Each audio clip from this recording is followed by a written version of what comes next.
We are now. All right. Okay. Meetings ago. All right.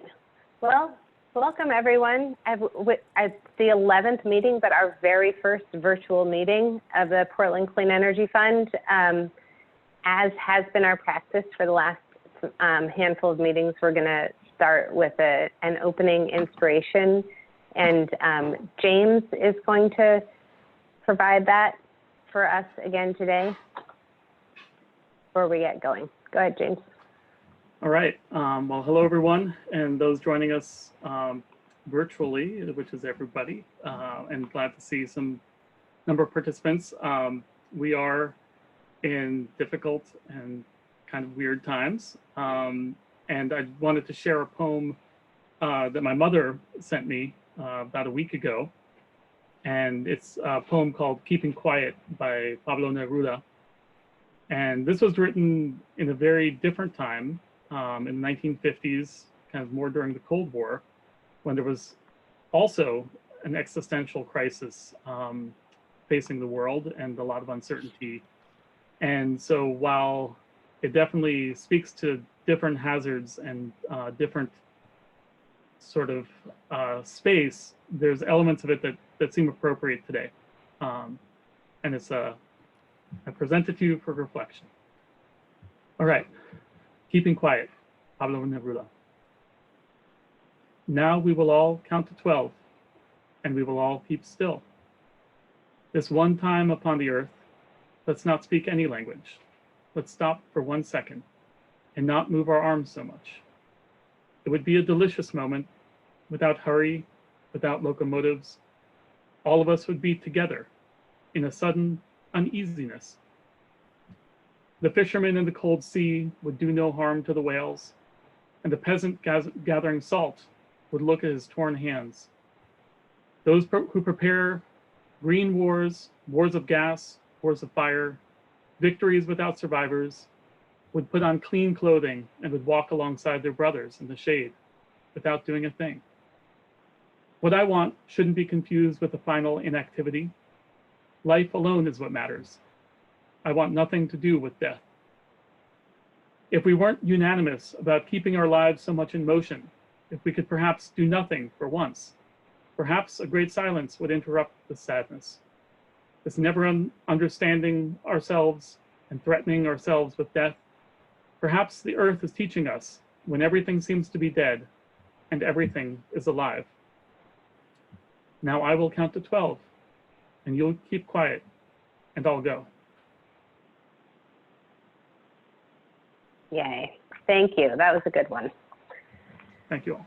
All right. So I just wanted to, before we get into the agenda, just go over kind of a few of the ground rules, how we're going to do things in this new virtual setting. For the folks who have logged on to the meeting, who are members of the public, you're going to remain muted unless you sign up for public comment. And how you sign up for public comment is just send a message to the chat box. The chat function is turned on, but it's one way, so only staff will be receiving those chats. So indicate your interest in providing public comment, and we'll kind of stack you up there. And then once we get through that list, if there is any interest in that, we'll go to the phones if anybody has called in and get public comment from the phones. Committee members are also able to use the chat function, but it is also only one way to staff, and we're only using it for reporting technical issues. We are using the hand raising and hand going down for committee members and staff to indicate when they would like to talk. But that function is not going to be available for members of the public, just like in a regular meeting. The public comment period is the only time. Sam, did you have something? Yeah, Katie, what I wanted to acknowledge is I know that I'm seeing this from my end as a participant. When folks are providing chats, they have to specify whether it's to James, you, or June. And so I just want to, you may want to provide a singular point for the public comment. Okay, yes. So I would say if you can send that to June, that would be great. So just send a chat to June, say that you want to sign up for public comment, and she'll send me a list of the names. If you are, if you're running into any kind of, if it seems like something isn't working from a technical point of view, or you're seeing something weird and you want to kind of help us troubleshoot that, then shoot those messages to James. Is that it, Sam? Yep. Okay. Thank you. I'm going to lower your hand then. Perfect. So the first thing that before I turn it over to Sam to kind of go over some updates and talk a little bit about operating in this new reality, but I just wanted to get the approval of the meeting minutes out of the way. I sent those out. They were a little bit late going out. We ran into some technical difficulties, so hopefully you all have had a chance to review them. But has everybody had a chance to review the meeting minutes? Any comments or edits needed? All right, well then we're going to consider those approved, and I'm gonna turn it over to Sam. He's got a kind of a little list of things he wants to go over before we jump into the public comment and then into the major presentation portion of the meeting. Great. Just first off, I just want to thank everyone for joining us here this evening in our first entirely remote web teleconference meeting during these unprecedented times. On behalf of the city and certainly the PCEF staff, I want to thank the entire committee and members of the public for joining.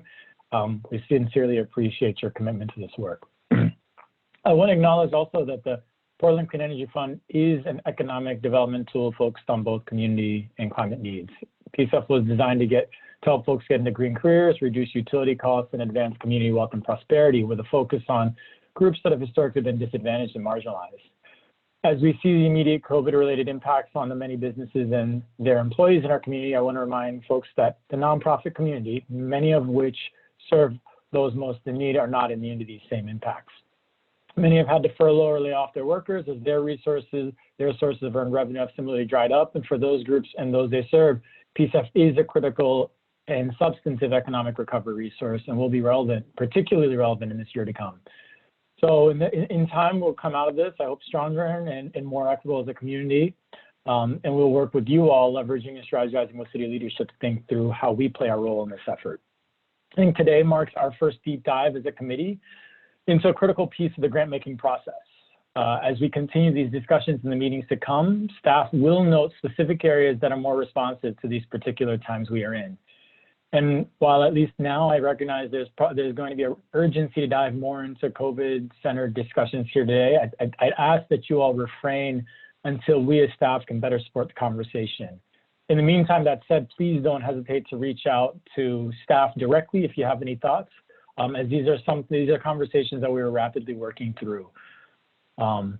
This is the first of this type of meeting, and 3 hours is what our typical meetings have been, and those are challenging.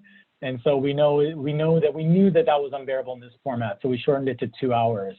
But at the end of this meeting today, we want to check in with you all to see how this first go went, recognizing it's going to have its bumps and starts, and we're going to try to figure out how we do this.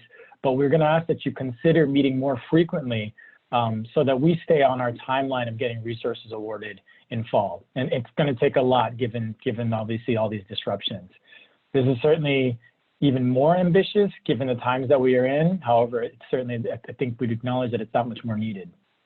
Lastly, these changes do have an impact on public engagement, particularly those in our community so often left out of these processes. While we are thinking through alternative strategies, we have extended our public comment period on our draft guiding principles and similarly expect to do so on future comment periods in order to provide more opportunity to comment. So stay tuned. We will be bringing those back to you all during our next meeting on April 9th. But I wanted to acknowledge that we are working through thinking exactly how do we create opportunities for those that are going to have a harder time, particularly this time, to engage with this, but recognizing that it's important. And at the same end, we want to make sure we keep this moving. So I think that's what I have for now. And I'll turn it back to you. All right. Well, it doesn't look like anyone who is logged on is interested in giving public comment. June, would you unmute the phone lines and check if the 3 people dialed in on the phone? Is anyone on the phone interested in providing public comment?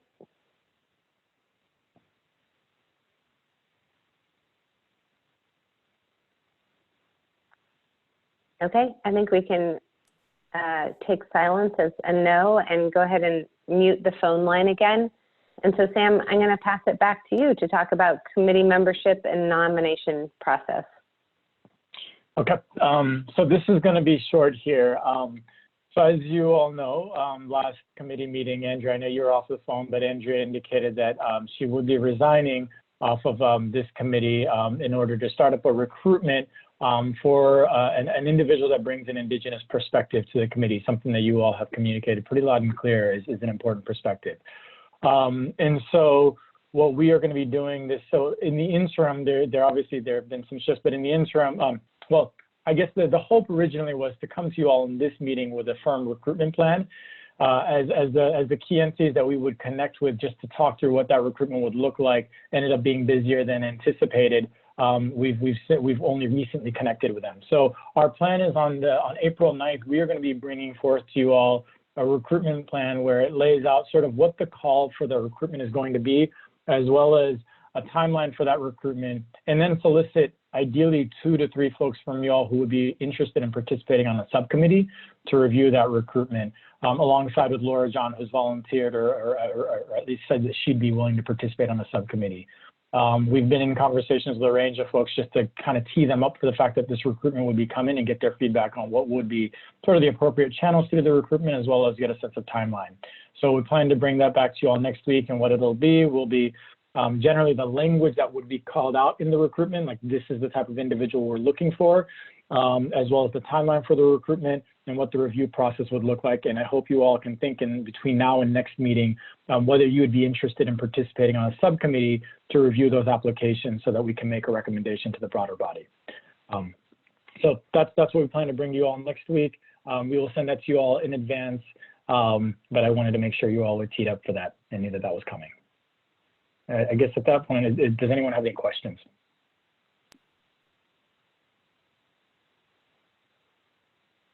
Okay. All right. I hope you'll thank me for giving you back this time. Yeah. So we're gonna move on. We're gonna move on with into the kind of major meat of the meeting today. And I would ask, because we have some folks who are just dialed in and not logged on, that when you talk, if I call on you, I'll say your name, but if you're speaking and I haven't said your name, if you could just indicate who you are, that would be great. So that the folks on the phone who can't see the screen know who's talking. So our subcommittee, the subcommittee on the grant application process and review criteria, is going to be actually delivering the presentation. So I'm going to continue to drive the advancing of the PowerPoint and try to keep up with their timing. We're going to try and get all the way through the entire presentation, and there's a lot of material. Hopefully you all had a chance to review the handout that was sent out and the PowerPoint that was sent out ahead of the meeting, because it's pretty dense. There's a lot there, and there are a million kind of rabbit trails that we could go down, all really worthy explorations that we will need to go down eventually. But for tonight, what we really want to try and do is get through the presentation, and only at least for the first time, only stop for clarifying questions. So if there's something that you need to, that you don't understand what is being explained or what's being meant or what's on the slide, then we can stop for those kinds of questions during the presentation. But for conversation types of questions, we'd ask that those kind of hold until the end. So we're going to go all the way through the presentation, and then we're going to hop back up to some places where we're going to be asking for your feedback and using a polling function, and also have an opportunity for some conversation. So I'm going to turn it over first to Ranfeest, who has been one of our fearless leaders in the subcommittee. And get you on to slide 1. Thank you, Katie. And thank you everyone for joining this meeting again for today. I'm going to try to provide some additional context and an overview for the presentation today. Again, I think as Katie noted, this subcommittee has been meeting in earnest since our decision to create the subcommittee back in December, having regular meetings starting in January. Much of the work in terms of doing the research, doing the due diligence around starting to develop the framework occurred during it in the past few months, especially pre-COVID-19. So just want to sort of provide that context, as we go in and just encourage patience as we as a committee try to adapt and think about how we move through. And so into the overview for today, was there a question? So I'll provide the overview next. And in terms of what we'll be providing folks, again, as Katie noted, we want to do a quick run through of the presentation. So please hold your questions if possible, but if there are any clarifying questions throughout the process, feel free to jump in and ask a clarifying question. We want to make sure folks understand all the different jargon and what we mean, and just in general what the framework that we're proposing here. In addition, I think some of the overview that we'll be reviewing in terms of the content today will be, session goals, agenda, thinking through, sort of thinking through what the ease of the application process is.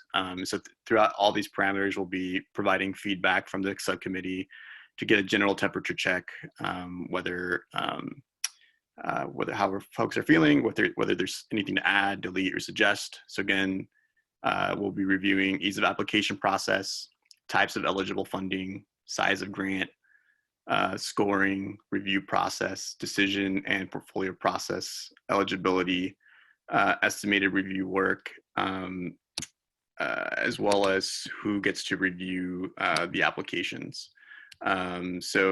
Again, these will be sort of some of the themes we'll be reviewing today, and we'll be looking for feedback from the committee, but I think in general we'll be looking for feedback for the public. Next slide. So again, who was in the subcommittee? So the subcommittee included Faith, Megan, Robin, and myself, staffed by Katie and Janet. Again, we've been meeting once a week since January. Some of the considerations we had throughout this process were researching, best practices. So we reached out to several funders, had one-on-one interviews or over the phone phone calls. Try to sort of get clarity and ease for applicants and reviewers. So we had some public workshops to sort of try to get some guiding feedback from different stakeholders.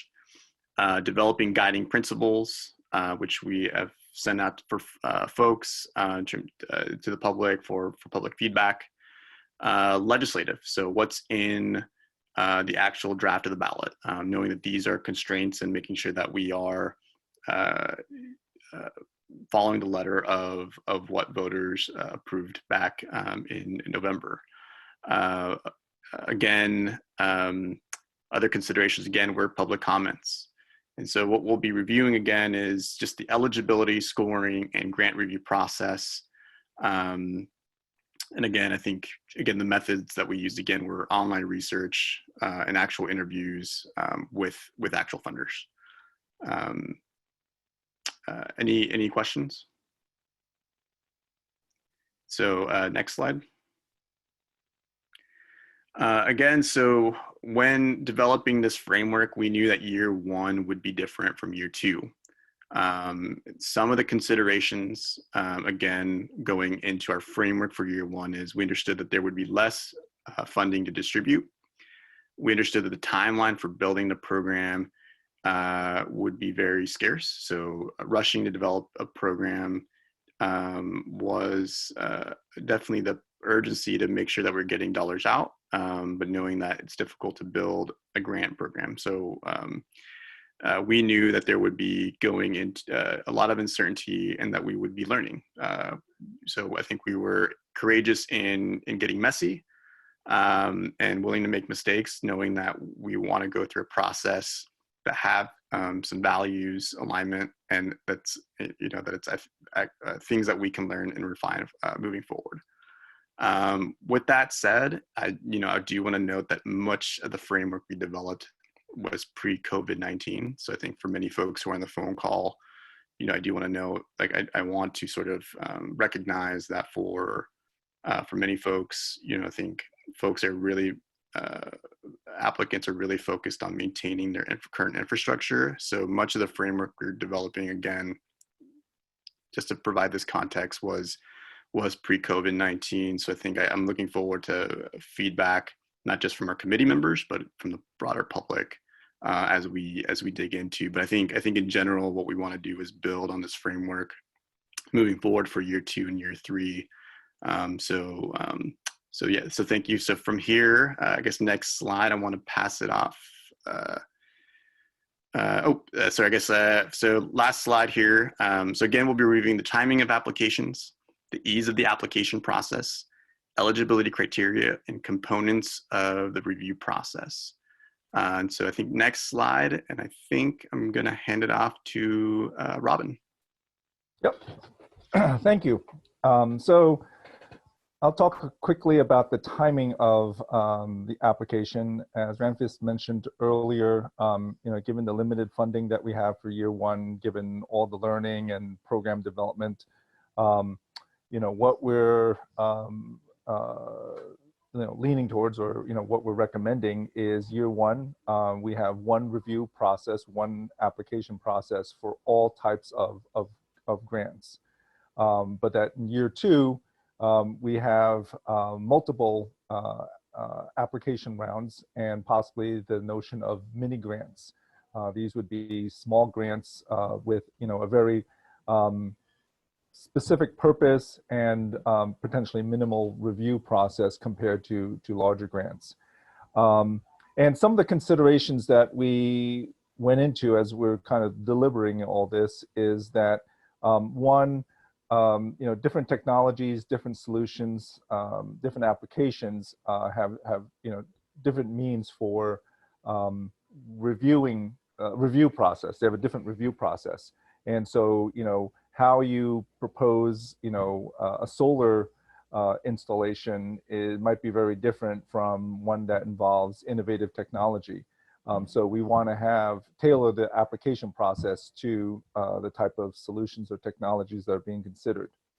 Another consideration that we kind of factored in is that the applicants may have their own timelines that we want to try to accommodate. So, for example, some of the agriculture work or industries, they're going to be very busy during the summer and the falls, and even in the spring. So it doesn't make sense for us to have an application deadline, in August. So, we might want to tailor the application process for those grants, in the off season, let's say in the winter time. And then the last kind of major consideration that we incorporated is, creating space and time for the staff to do the other work. And as I'm sure all of you can relate, this is our version of flattening the curve. If we just had one application timeline process per year, you can imagine that all the staff has to get geared up to review and sort through and engage with everything. And that's a lot of work. Whereas if we can kind of spread it out, spread into 2 different application processes, it gives staff time to manage the workload and not have to go crazy. So the final recommendation is that for year 1, we do one solicitation. And then, you know, in the process of building the program and learning, you know, we will conduct research and bring back some recommendations on multiple funding cycles for year 2 and beyond. Any questions or clarifying questions on that? Okay, next. The other thing that we also factored in is the ease of application process. And, you know, understanding that our intended audience, the nonprofits that will be applying for this, have vast, you know, different sets of backgrounds, experiences, skill levels with regards to applying for grants. And so we want to make sure that we're engaging all the nonprofits accordingly and not giving a distinct advantage or disadvantage to one versus the other. So things that, you know, we're going to be incorporating is timely communication, making sure that we're proactive in, you know, the communications that we're doing. Being clear and transparent as best as we can. There's been talk about, you know, whenever applicable, we would, you know, put together a glossary of terms just so that people know and, you know, what the terms are, the consistent definition. And if we use acronyms, you know, the acronyms are, you know, properly described.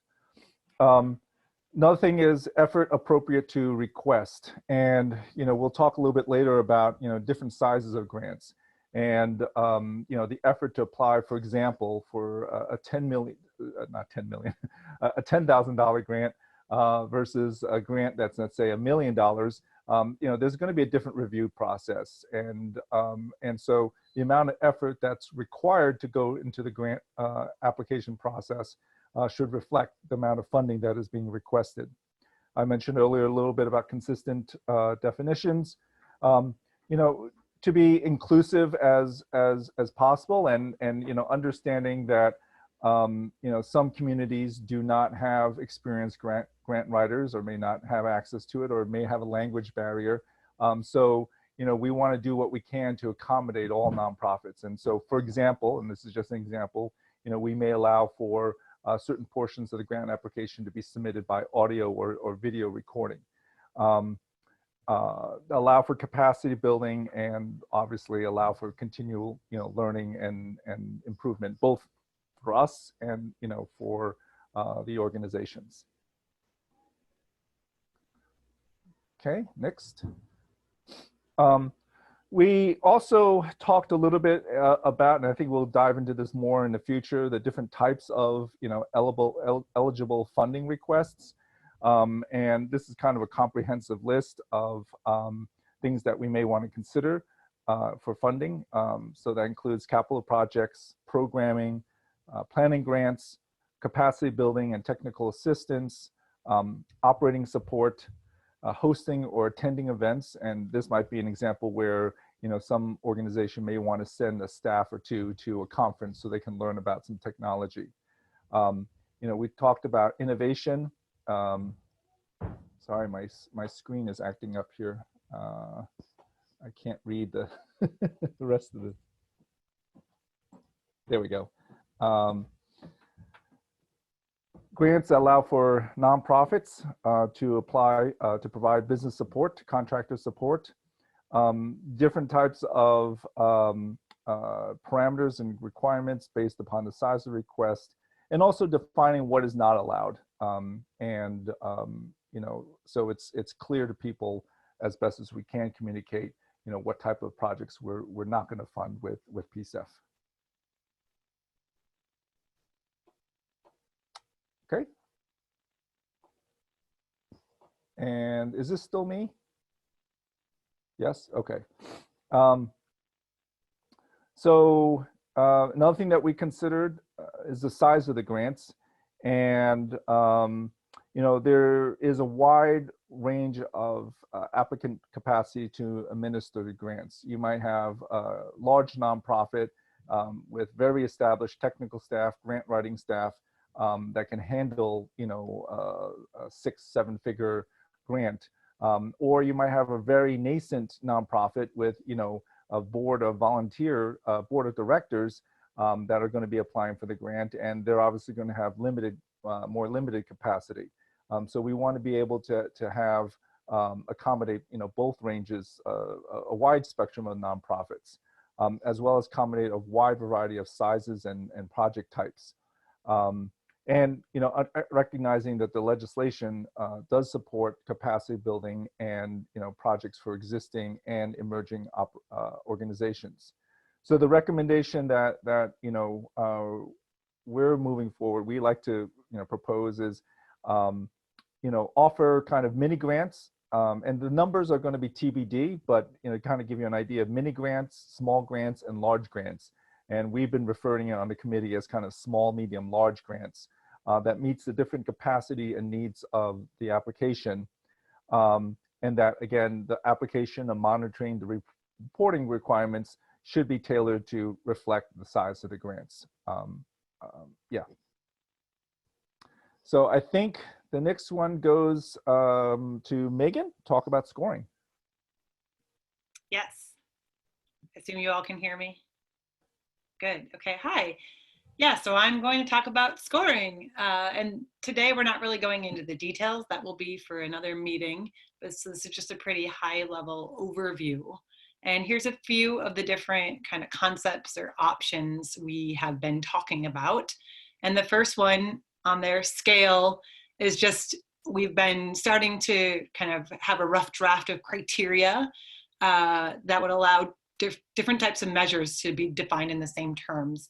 And we're also trying to come up with like a range, like what it look like to score from 1 to 10 or 1 to 100 or something like that.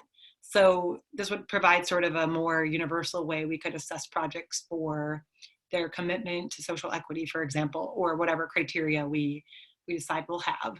So that's something we're still working on and we'll bring back to workshop at a future session. The second one on there is minimum score, and you can see the little chat icon at the bottom there is that this is something we'll want to get your feedback on later, is that we're talking about, should we have, the question, should we have minimum scores or like a threshold under which, if an application gets below that, it would not be considered further. So that's a question that we have for you all. Next, ranking. So, we're talking about the idea of ranking projects within different funding buckets. So for example, maybe within green infrastructure and ag bucket, or some of the other buckets, or within some of the size buckets or the type of project buckets.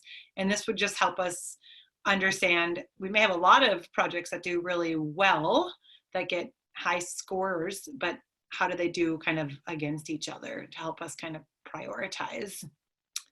The next thing on there we have, controlling for bias is something we've been talking a lot about. We recognize that all of us, anybody who's reading the grant applications or involved in that will bring their own kind of implicit biases. So we're talking about having maybe an overall training for all of us who are involved in that to at least get us all on the same page about how we might take kind of individual steps to try to combat our own kind of internal biases that we might bring. But another approach is just the whole process we're setting up to have multiple scorers, to have conversations with each other in ways to try to control for or have conversations about and then remove biases that might be showing up. So that's something we've been talking about. And then the last thing on here we have is inter-rater reliability, kind of jargony, but it just means that we all may be slightly different in our scoring. Like maybe I'm a very high scorer and I score everybody, above 90. Somebody else just scores across the board lower or bigger range. So inter-rater reliable, we're talking about taking measures to account for kind of those differences. So that could happen in a couple different ways. You could just have average scores, but then look at where there are kind of significant areas of difference. Or we could use a more kind of statistically sophisticated option using something called z-scores, which just helps identify where there are scores off of a mean, so that we can kind of identify where we all might be, where there might be differences in how we're scoring. I'm not saying that very well, but hopefully it's somewhat clear. It's something we're talking about and we haven't fully determined the process yet. Any clarifying questions before moving on? Okay, no, we'll move on to slide 18. So now I want to say a little bit about the review process. And this slide is just kind of outlining the overall process. Some of the future slides and also future sessions that we meet will go into greater detail of some of these. So today I'm only really talking about pretty high level again here. And this slide is really juicy and full of great stuff and full of jargon. So bear with me as I try to talk through it, and then it might be one we need to revisit later. But so the first step we have here is a letter of intent, or also called letter of interest, letter of inquiry. The acronym is LOI, or also called a pre-proposal. They're pretty similar concepts. And this is just a phase where applicants might submit something very short, not a full application, but just sort of their intent to apply. And we know other grantors use that. And the pro is that the applicants can get feedback, and the reviewers can sort of help them improve their projects early on and weed out maybe really projects that just aren't going to be a good fit, or help them become a good fit. So there's some good benefits to that. A drawback is that it takes a significant amount of extra time on both sides, really. And we recommend not using this the LOI process in year one, simply for timing's sake, because our goal is to get funds out the door fast, and we have a lot of other things to sort out. It might be something we want to return to in future years. So we're kind of just bookmarking it for now. So where we would start this year is with the eligibility screening. So the second bullet there. And that really would just be a step, as the words say, to ensure the applicants are meeting pretty basic eligibility criteria. This would be a step performed by staff. And the criteria for that will be on future slides, so I won't talk about that right now. So assuming projects make it through a pretty, the eligibility screening, they would move into what's really the more substantive review. And we actually have come up with a series of steps within the substantive review. So they are, and by the way, the substantive review would possibly look different depending on the size and the type of the grants. Like, all grants over a certain dollar threshold might go through a different process than those under it. Capital grants might go through different than operational. So it's something we're thinking about, and we'll need to determine what those thresholds are for the kinds of different reviews they might go through.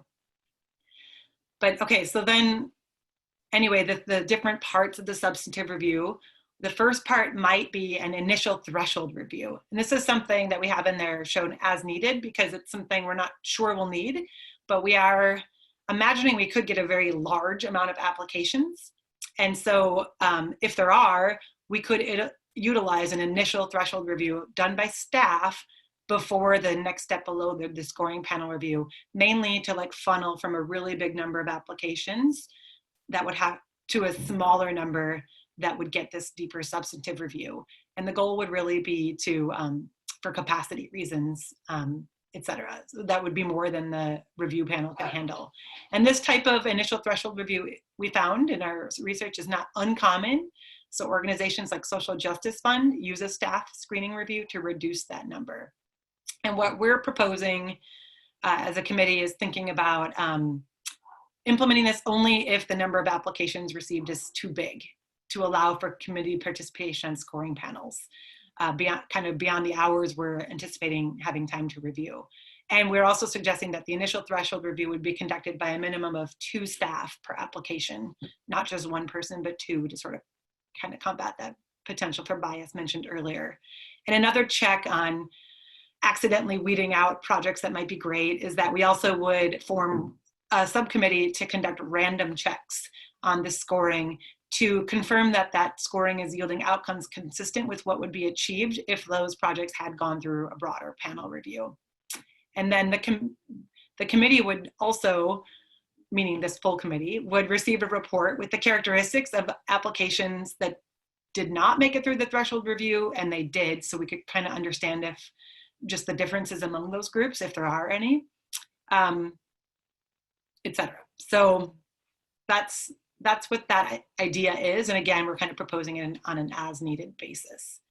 The second bullet under substantive review is the scoring panel review. And this is probably what you have been imagining when it comes to reviewing. And this is the part of the review process that would be scoring of proposals by teams that each team or scoring panel would include, or could include, I should say, some staff, of course, some committee members, so some of us, possibly some city subject matter experts, so their acronym for those is SMEs, and I think we're talking about that on a future slide, but this might be, you know, somebody from somebody reviewing a building proposal, bringing city code review panel sort of thing to it. And or possibly, sorry, and going back to who else might be on the scoring panel review, could be community volunteers. We'll talk more about that. But so the idea is that this would be a team review, and the size of that panel would depend, one goal would be to balance just the burden on everybody doing it and our overall capacity and operational logistics, but also with the goal and aim of reducing bias and giving a fair review and of diverse reviewers on all these reviews. So we're anticipating maybe teams of 3 to 6 people. And we all, each member would review their scores, and then they would meet to compare scores and explore where there are applications with really different reviews. And if there were any need for clarifications from applicants, that could be allowed during this time so that the scoring panel review could review it. And then next, the last step in all of this, or maybe last step, would be a technical review. And some types of projects, some projects could need a technical review for things like building retrofits might need a technical review by a building science professional. A solar project could need a review by a solar professional to confirm indeed that there's good solar potential and that engineering thoughts like a load-bearing roof were thought through. And these reviews would be conducted by technical experts that are contracted to perform that review, or in-house staff where that's possible. So we show that here after the scoring panel review. And the benefit to that is that we would only be contracting out or finding the resources to do that for projects that have made it through and are prioritized after all these other steps. But another option that we saw other grantors do is we could do it right after the eligibility screening, could come a technical review.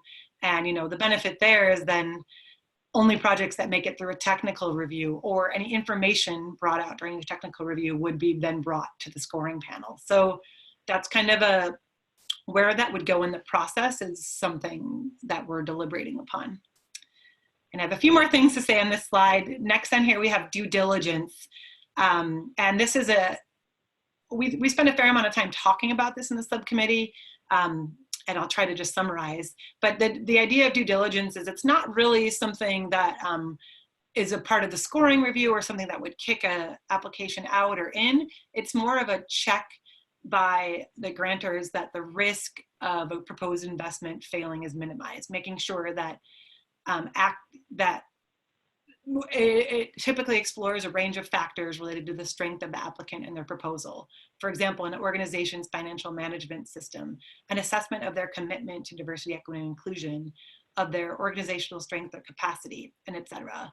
And so for many funders that we researched, this is a chance to look for red flags that just might not be caught elsewhere. And it doesn't mean that an applicant would be disqualified. It just might be a place where we learn that PCEF needs to better help that organization be positioned for success.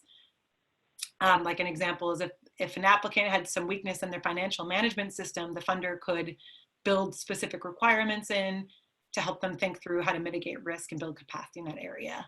So one thing we were talking about is we think our whole process has already built in a lot of kind of the due diligence review process that other funders do at other steps in the process. So we aren't as sure we'll need it because maybe we think we'll be getting that information at other times. So we're exploring whether this will be a necessary part, and if so, if this is when that process should occur. And then, is this a time when, if a proposal has already passed the scoring panel, but there are still questions, is this a time where then we would do additional verification with an applicant? So one thing we were talking about is new information collected after an applicant period is closed shouldn't be used for scoring because not all applicants get the same option to do that. So these are just kinds of all the things that came up in that conversation. And the last thing I'll just mention is mini grants. the thing to know is everything I talked about is probably way more complicated than we would do for mini grants, which would be much smaller buckets of funding. So if we would decide to do that, we might decide that they have a much simpler review process, maybe just made at staff discretion if certain criteria are met. Maybe we would form a mini grant subcommittee, or maybe the full committee would decide on those. And the timing for those could also be different. Maybe that would occur just on a rolling basis or quarterly or in parallel with other grant cycles. So thoughts on this slide, and what we'll want you to think about later is questions around who reviews and the due diligence part. And now I'm passing it to Faith, unless there are clarifying questions. All right. Thank you, All Megan. right, Faith. Awesome. Can you hear me, Katie? Mhm. Awesome. Great. Katie, do you want to do a time check? How are we doing? We're actually doing really well. It's Oh. 7:46, so I think that we're plugging right along. Sam gave us a little bit of time back, and we have had no clarifying questions. Great. I would encourage everyone to take a really deep breath.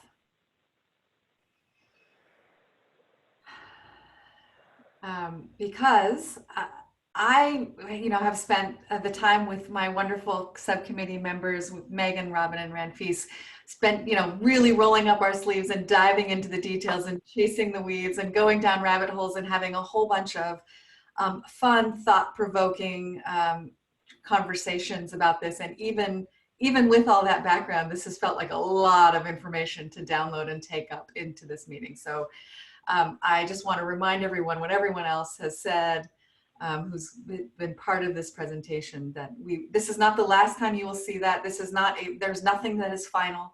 There is not there are some recommendations, but this is not a fully baked thing, and we will have an opportunity to wrestle with many of these details going forward. So I just wanted to assure folks of that. Where we are on this slide and at this point in the presentation is we've gone through, all of the considerations we made, the parameters on what we wanted an application to look like. We've just talked about scoring, and now we're to the decision point. So how are we going to make decisions?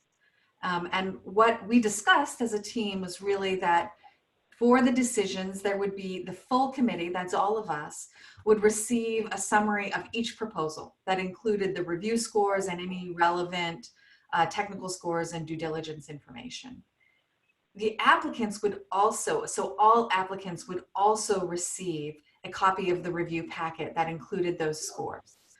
And all applicants would have an opportunity to provide a short written or video, possibly another kind of response. So not a rewritten application, but a response that then would go to the full committee. It could be part of the consideration, and it possibly might change the ranking, but it might not either. So in general, grants would be awarded based on the highest score, based on the eligibility requirements and the review process that we went through. However, there would be, a deliberation, and there would be a need for some portfolio balance as well that may impact final awards. The points of deliberation would be recorded so that feedback could always be offered to the applicants, and also to demonstrate any kind of rationale, right, for any decisions that departed from the strict ranking-based grant awards. And again, reasons, and we want to be very, very transparent that if there was any reason to depart, that the committee decided to depart from the ranking, that we would have identified in advance and defined that clearly in the RFP. So it could be, and again, like I've already mentioned, it could be based on what we received. There was some clarification that really made a difference in the ranking that we received from an applicant. And it also could be based on portfolio balancing.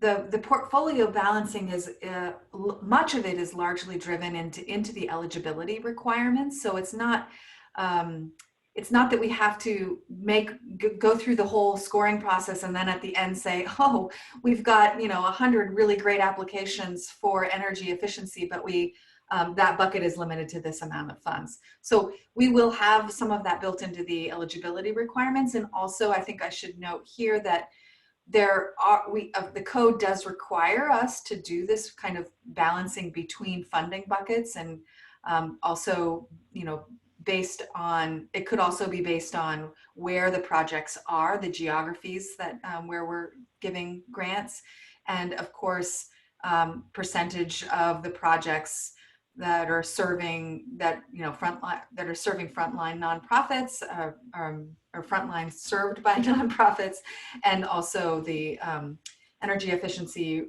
renewable energy projects, and that we've identified those, and that they're at least 50% benefiting low-income and communities of color. So there are certain code requirements. One of the really nice things that I think we've talked about in past committee meetings is that portfolio balancing can occur on a rolling average. It doesn't not have to all occur within each funding cycle. So that does give us opportunity to reserve some flexibility and to be nimble based on the application pools that we receive. Of course, never wanting to get too far out of whack, because it's eventually there's a reckoning, right? We need to match those to do that portfolio balancing. I'm sure that we will come back to some of that. So after the full committee receives this review packet and has done any of the kind of balancing and deliberation that needs to happen, we would recommend that slate of grants to the City Council for final. I will note that in the subcommittee, we also talked about needing to come up with a process for contesting or for appealing decisions. And so we did not dive deeper into that, and staff is going to work with legal to define what that might look like. So we didn't chase that detail any further, but did note that that was probably something that we needed to consider. So grants, so again, just for transparency, of course, a list of the funded projects and the summaries and total awards would be made public.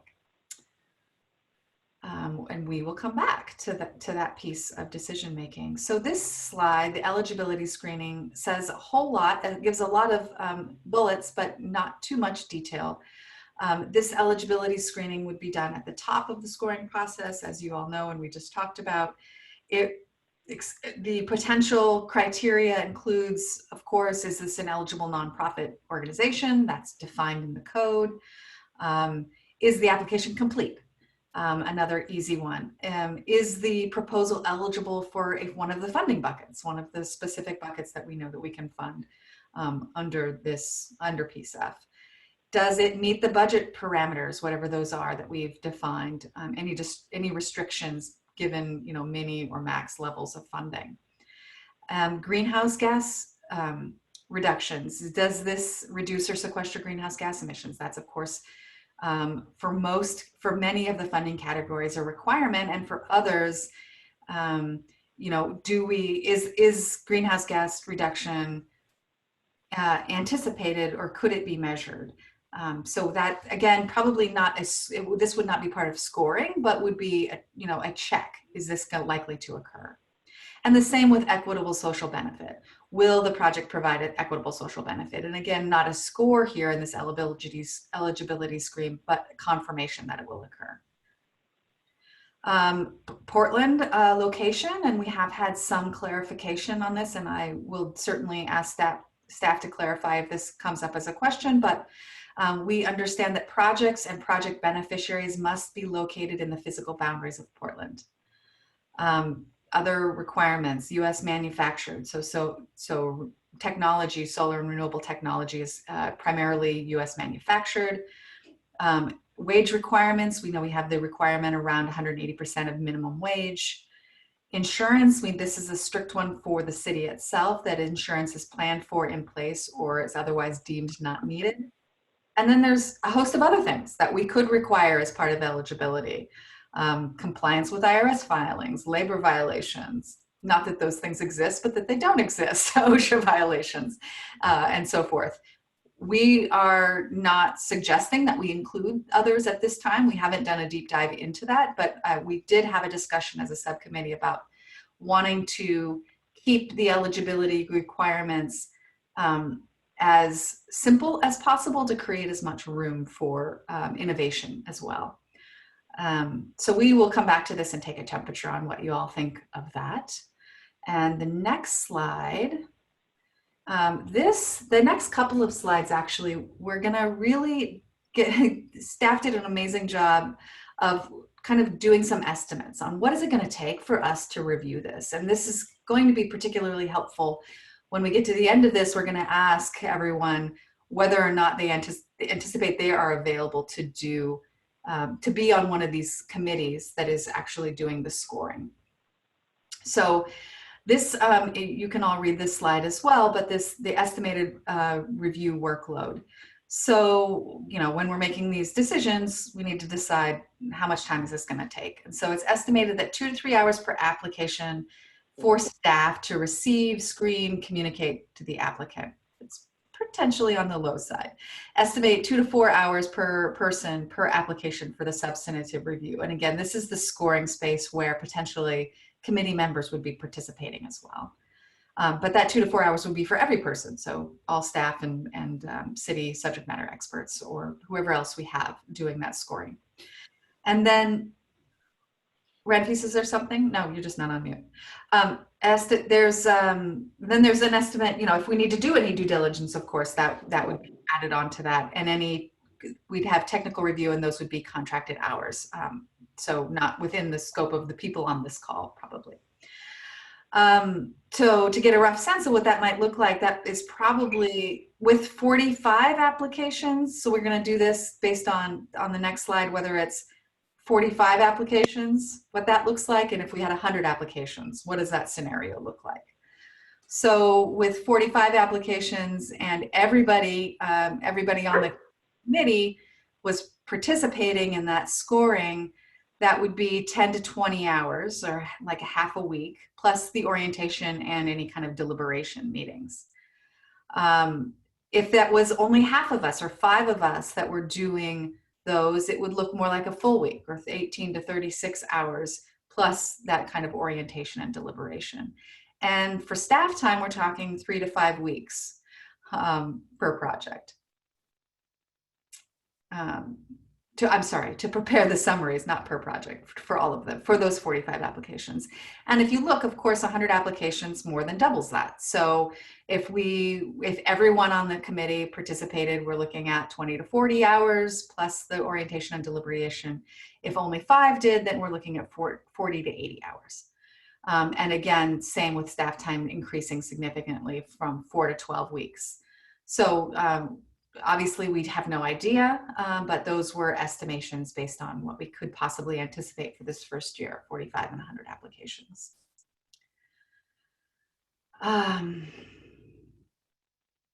Who reviews? Excellent. Sorry, I lost my place here. Katie, you're not on mute. You're muted, I think. Sorry. Sorry, Renfis, did you have a clarification you wanted to chime in there? Your hand is up. Oh yeah, sorry. I'm putting myself on mute there. I just want, on the previous slide, I just had I don't know if it's clear for everyone, in terms of like volume, as we as a committee, as we're reviewing, Faith, I don't know if you want to explain like what, as we as a committee review applications, how does the volume of applications impact the work in terms of how we review applications? I'm not sure if that's clear for everyone, but just curious if you can elaborate what the potential impacts could be if we go with a low volume versus a high volume of applications to review. Renfis, I'm not exactly sure what you're driving at. Do you want to just go ahead and go with what you're driving at? Sure. I think something maybe for the committee to think about is as we review applications, or depending on the different structures of how we review the applications, whether reviewing a low volume of applications is desirable or a high volume of applications. I think in my experience, generally folks want to review a high volume of applications, making sure that as a committee we're doing our due diligence to fund as much work as we can. However, you know, if you're like me reviewing, you know, after spending maybe like 5+ hours reviewing applications, just the actual quality and time you're able to give each application diminishes. So there's sort of an impact in terms of how sort of the patience or the patience endurance that we each have for each application dramatically diminishes after we start hitting a certain threshold. So I think these are just things that I hope like the committee are considering as they provide us guidance is, you know, what is preferable, a higher volume, a lower volume, and just what are the constraints associated with that. So sorry, I was just trying to highlight what the potential pros and cons are from this. No, that's really helpful. Thank you. And I guess I'll be maybe even more direct and say or offer my opinion on this, which is I really hope that the whole committee wants to participate in the scoring, because I think that will be more, we'll be able to spread the workload and also hopefully have more capacity then to add to this part of the review and decision-making process. Thanks for that, Ranfis. So moving on to the next slide on who reviews. I think that Megan actually covered this really well in the eligibility screen. We anticipate and we suggest that is staff. That does have the eligibility screen. The technical review, we would suggest again that we're. Everybody, sorry, Faith, your sound just got a little different. Is everybody? Do I sound normal? I think, okay, I think we might have gotten it. I think we might have muted the other lines that were doing that. Okay, all right. Sorry, Faith, go ahead. Oh, gosh, no problem. I sounded great to myself, by the way. Okay. So for this technical review, what I think we've talked about it, we talked about it at the subcommittee level, and I think we've talked about it at other points along the way, is just this idea that we would be able to contract that out unless there was in-house expertise, and in-house expertise being in-city expertise.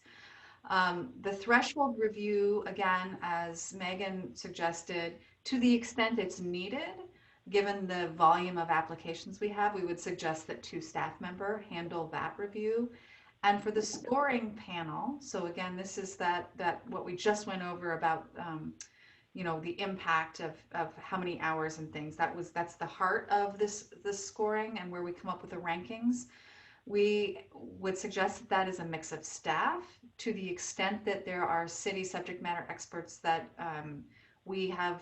Again, I feel like we need to do that a little bit more, bigger, little check on that, just to make sure that we've talked about any kind of conflicts, and that we've anticipated that there's that we have, you know, that we've all, as this scoring panel has gone through whatever bias concerns that we have, and that we're making that very transparent.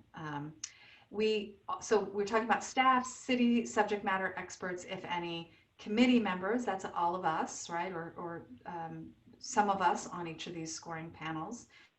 And we've talked about community volunteers. And so those would be additional community members. Is there another slide, or is that this last one? There okay. is. Great, thank you. So we definitely want to talk about today and at future meetings how many committee members can review, how many applications per committee member, and this is something that Ranfis was just talking about. How do we manage the various scenarios regarding the number of applications? Again, something we need to talk about. And one of the recommendations, and we talked about this a lot at the subcommittee level, was that we don't recommend that in this first year that we invite other community reviewers aside from community members on this grants committee to review applications in year 1.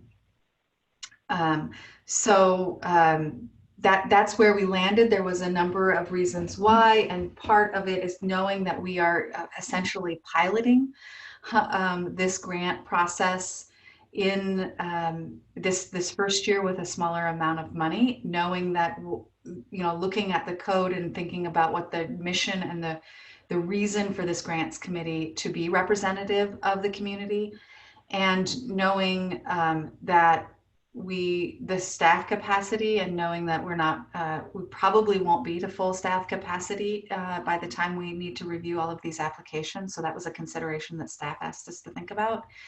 And the other thing is wanting to make sure this was not the only way in which community members outside of this grants committee could participate. So we want to be sure that we build that into other ways, but are not recommending at this time that we have additional committee reviewers on this grant scoring panel. And again, thinking that that could or may likely change in subsequent years. Thanks, Faith. So this is the same slide that you saw at the beginning of the presentation that just has a summary of the feedback questions. And so it's about 8:05 right now. It's not about, it's exactly 8:05 right now. And we have about 45 minutes before we want to be able to give committee members, an opportunity to talk about, to give closing comments and also talk a little bit more about kind of scheduling and logistics moving forward. So what we would like to do is to go through and use the online polling function in Zoom to get committee member feedback on a number of these slides. And I'll just sort of drive back to the slides so that you can be reminded of what was on them. And then we'll be taking just sort of a general temperature from kind of like, yes, this is headed in the right direction, to I have a lot of serious questions and reservations about this.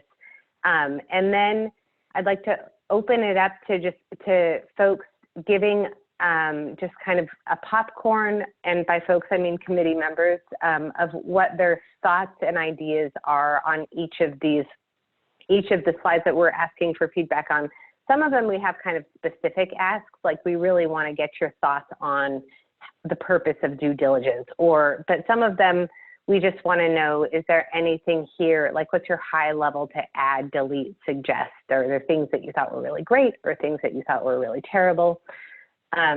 So I'm going to go back to the ease and of Katie, application this is Janet, process. Just to piggyback on that thought about the popcorning, just a reminder, we're not going to be able to have the deeper conversation or discussion about the ideas. We just want to collect those thoughts while they're fresh in your head or in your mind, and then there will be multiple other sessions where we start getting into the content. But this is our opportunity to take that temperature about whether it's heading the right direction and hear any of those thoughts of, you might want to add this, or I have a question about this, or a suggestion, and we'll be capturing those, but not opening them up for a deeper conversation for tonight.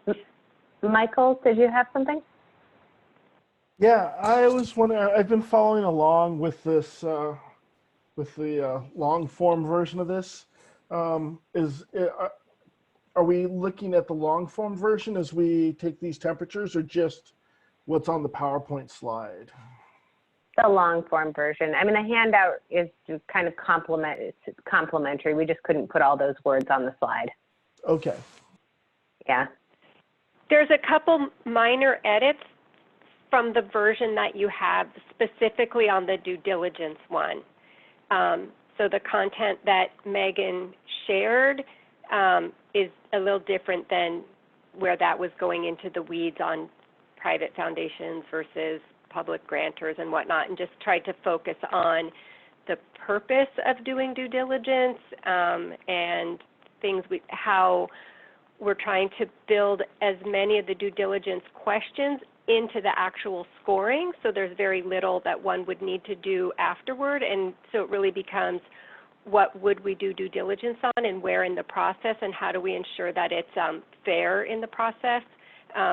So I wouldn't rely as much on the text in that one specific area, but the rest of it's probably 95% the version that you have. Any other questions before we open the first poll? Yes, I have a question. I am happy to just add these questions to the list of things we talk about in the future, but I have a couple of questions on slide 13, the timing of applications. Sure. If you don't mind, I mean, if you could just give them and maybe we won't discuss them in depth tonight. Yes, but certainly. Yeah, absolutely get them out. Definitely. I think one question I have is, did the subcommittee consider in year one funding just one category? Understanding that we have this requirement to split the money over the course of all of the spending we do, but for the kind of to balance wanting to have a clear process for applying for funds and getting money out the door. I wonder if there would be some benefit to choosing one bucket and putting money there the first time. And the second question, to kind of just add on to that, is what about mini grants in year one that might help do some of the planning work that doesn't really rise to a substantive planning project, but might actually just really a small amount of staff support or hiring a consultant or something that would allow an organization or a group of organizations to prepare for an application in year two. So I think those are my questions on that one. Those are great. Thank you. Okay, so on slide 14 is the ease of application. And first, the poll, which I think June is going to make pop up on our screens, is just kind of the general temperature. Now, if any of you can indicate when you see it, I'm not seeing it yet. Not yet. As a reminder, this poll is just for committee members.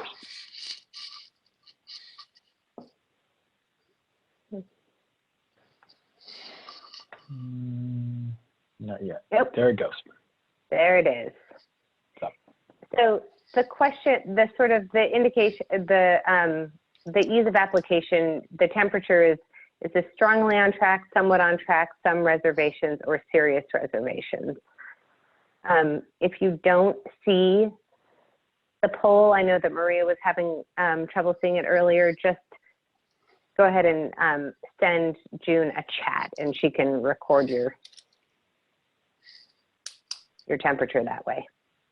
And if the pop-up is covering the slide, you can just grab and drag that over so that you can refresh your memory with the slide content or look at the handout that was sent. Katie, and I would just love to clarify too, these are the items that we are tracking to determine whether or not this is whether or not we are addressing ease of application, not whether we have achieved all of these bullets, right?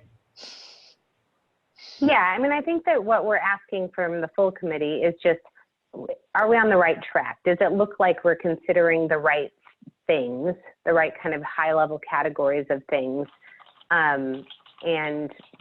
Or does it look like we're not thinking about it correctly or there's a different perspective that might help? So it looks like 7 folks have taken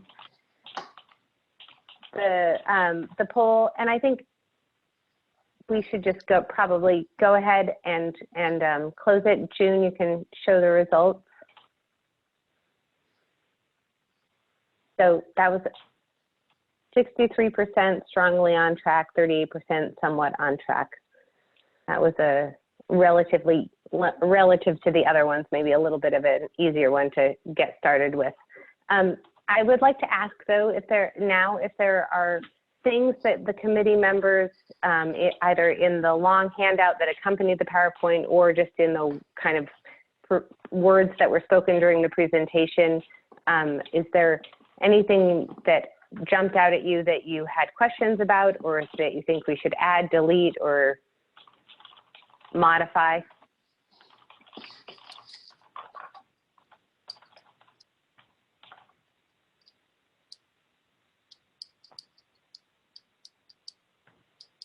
Okay, then I think that we can move to the next slide, which is types of eligible funding requests. And just as a reminder, these are the kind of types of projects and programs that could turn into a PCEF grant, with the exception of the last few bullets, which are just kind of specifications about potential parameter and defining what is not allowed. So June, can you launch that poll?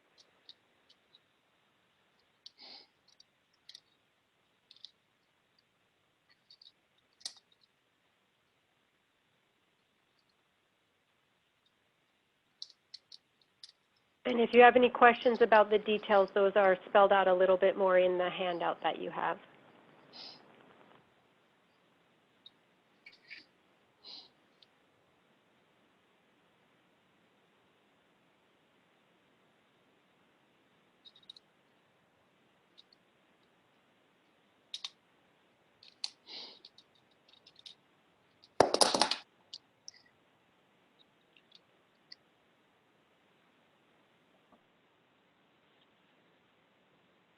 And just as a reminder for the public, this handout is posted to the PCEF website under the agenda for this meeting.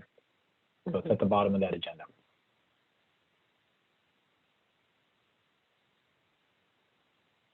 So just maybe give 10 more seconds for the rest of the committee members to participate.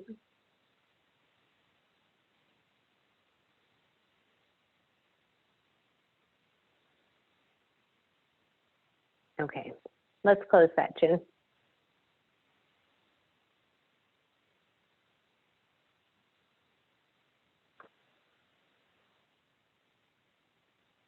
Can we show the results of this one?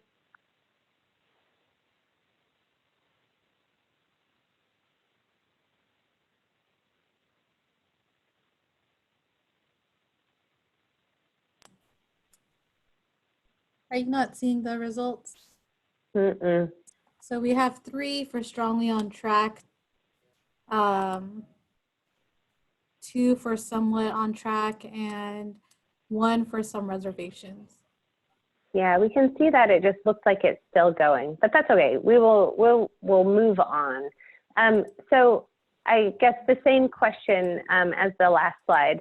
Is there anything to add, delete, or suggest for folks? Looks like Andrea. We're not here in the process, certainly, but I wonder if it would be interesting to look at a separate process for reapplying for successful projects. If we have a number of job training projects that are meeting all of their targets, and we may set a different application process up for reapplying for that same exact project going into future years. That's a good point. Anyone else?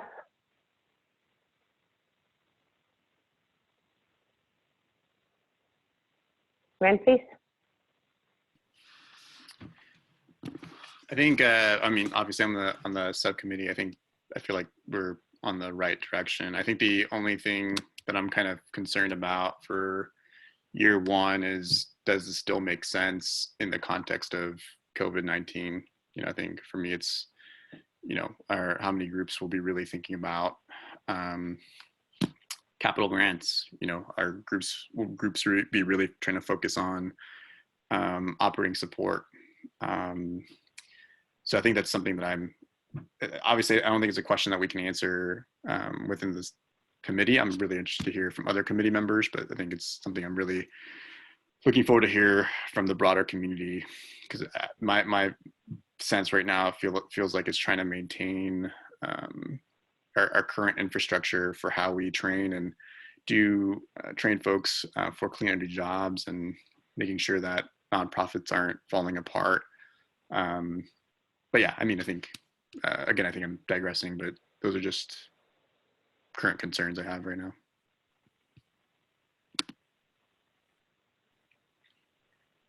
Is there anything else that feels like it's missing from this list?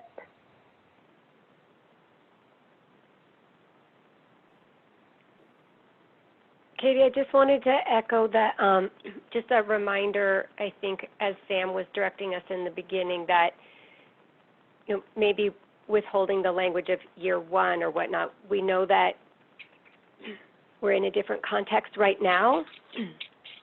This is the piece that we've been working on pre-COVID, and it's going to need to be addressed at some point. And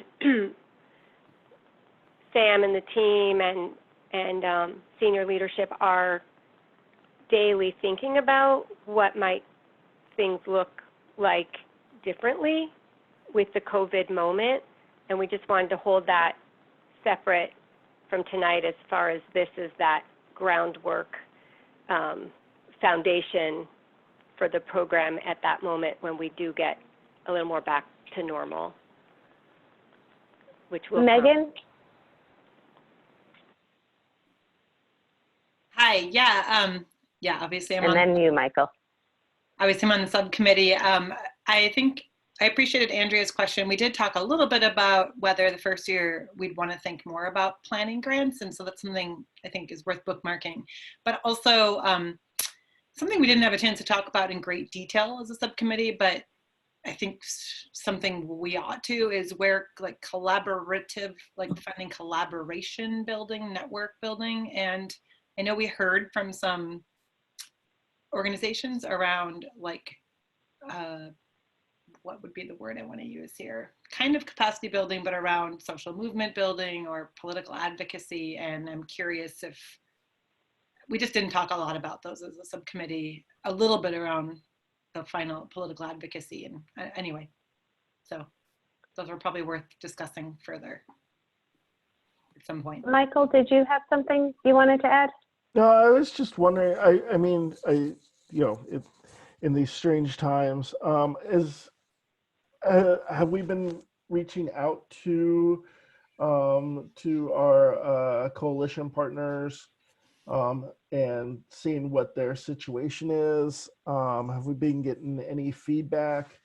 Because I think that it really will affect year one funding. I'm assuming that this is looking towards year two, year three, return to normalcy.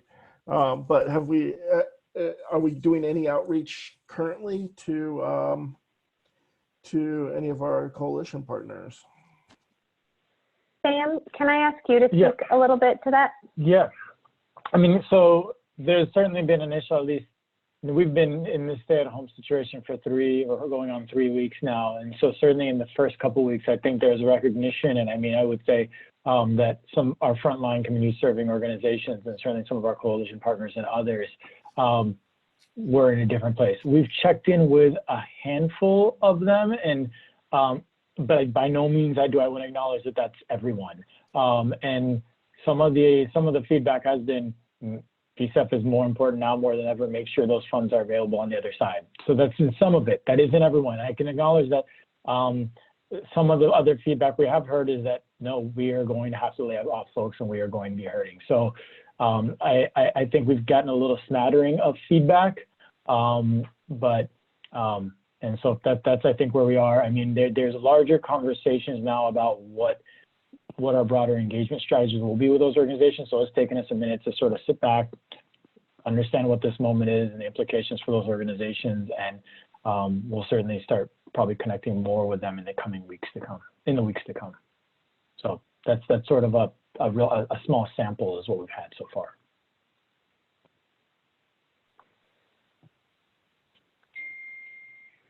All right, well, let's move on unless there's something from anyone else. The next kind of slide that we wanted to get feedback on was slide 16, the size of the grants. And, oh, look at that. The poll is up, so if the committee members could take that quickly, that would be great. Okay.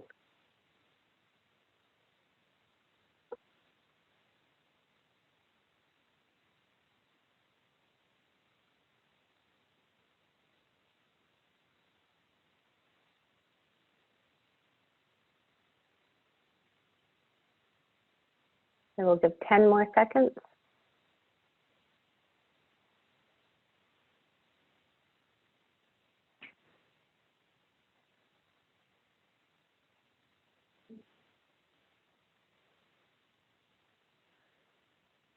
So it looks like 3 people felt like we were strongly on track and 3 somewhat on track.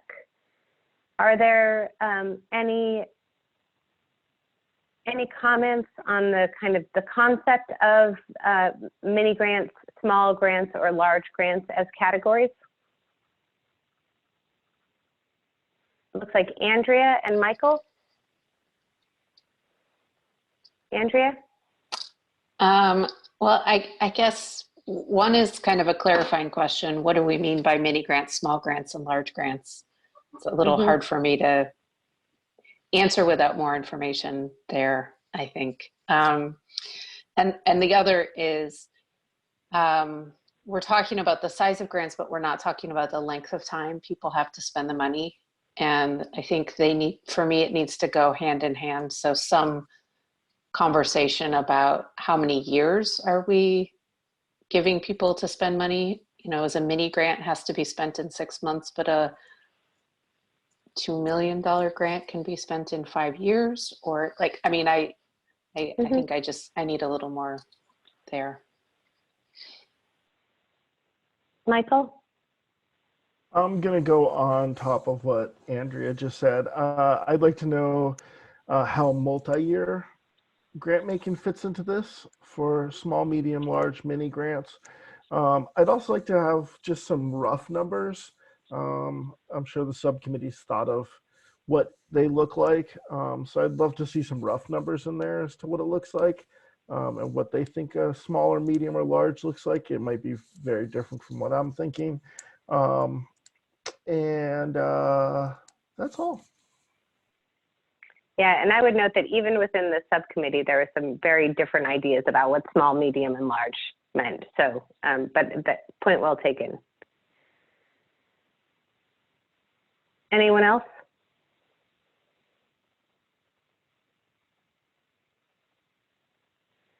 So I think recognizing that without kind of speaking to the definitions of mini, small, and large, and potentially some of the different time requirements associated with each of those categories, it's difficult to have much of an opinion about them.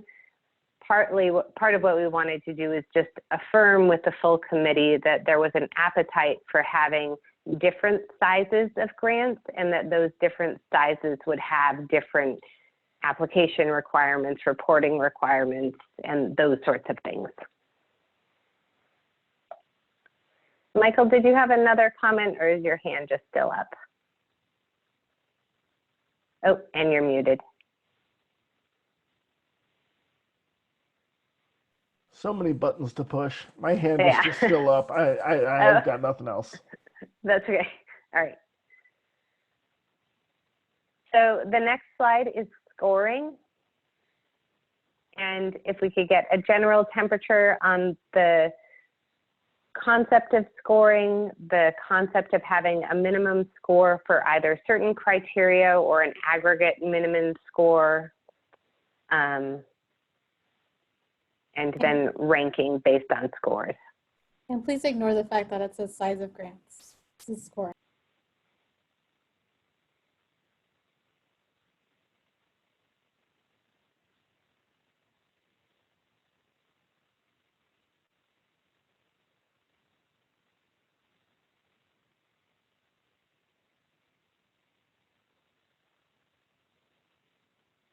Give 10 more seconds.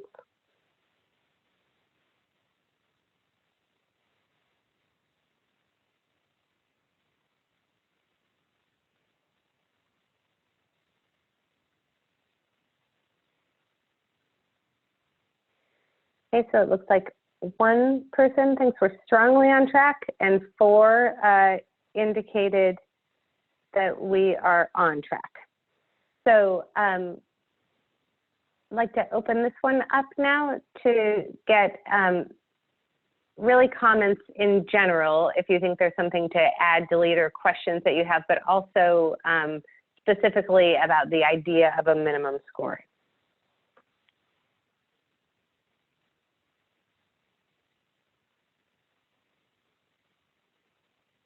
So maybe I can give you an example that that folks can react to. I used to administer a grant program that had a minimum scoring criteria for the technical portion of the review. So you had to, there was 100 possible points, and if you didn't get 20, you didn't get to even be scored in the other categories. Within PCEF, it could, and then there also sometimes are programs where you have to get a minimum aggregate score. So you might have a terrible technical review, but you do very, very well in the other kind of categories of scoring, enough so that you are able to pass that minimum aggregate threshold. So the question to the committee is there interest in having minimum scores for certain categories? Like, for example, I could imagine if you had 0 to 10 possible points for diversity, equity, and inclusion in the grant application, and you got 0. Would it be possible for you to be funded? So do folks have opinions Katie, about that? And just one clarifying point, it could be that you have minimum scores for specific criteria like DEI or technical. It could be aggregate if you're on a 0 to 100 and you don't at least get 75, and it could be both those things. So you don't need to either or on those. Mm-hmm.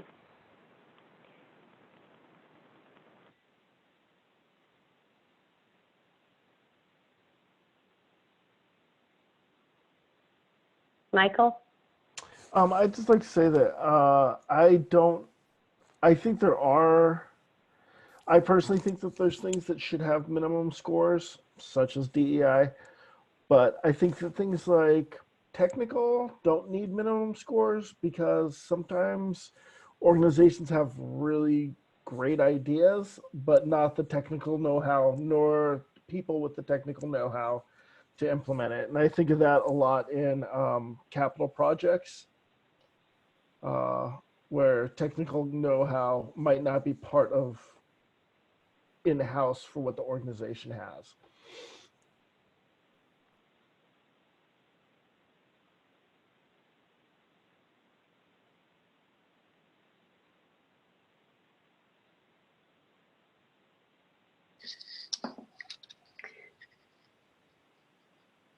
Andrea? You unmuted yourself and breathed. No.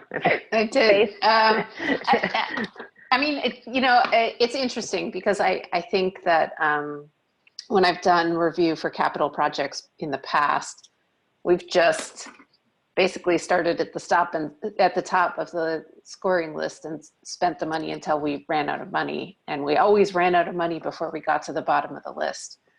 I've never been in a position before where we might not run out of money before we ran out of projects we wanted to fund in that cycle. And that might happen. We might have fewer strong applications in a category or in a funding cycle than we want to fund. And I think that's probably okay. It's probably better to not spend the money on a project that doesn't have the technical capability or doesn't have the leadership of communities of color, DEI communities, or DEI work in the organization. So I think for that reason, a minimum score makes some sense to me. Faith?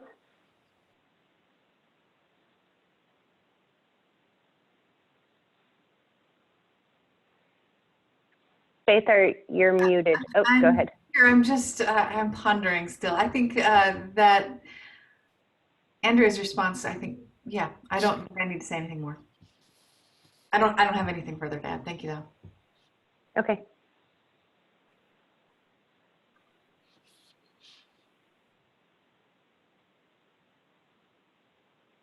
All right, the next slide is about the review process and recognizing that there is a lot there on that slide. We just still are going to ask you to take this poll that kind of gives us a general sense of if you think that the work is on the right, heading in the right direction, or if we need to stop and really consider some alternative views.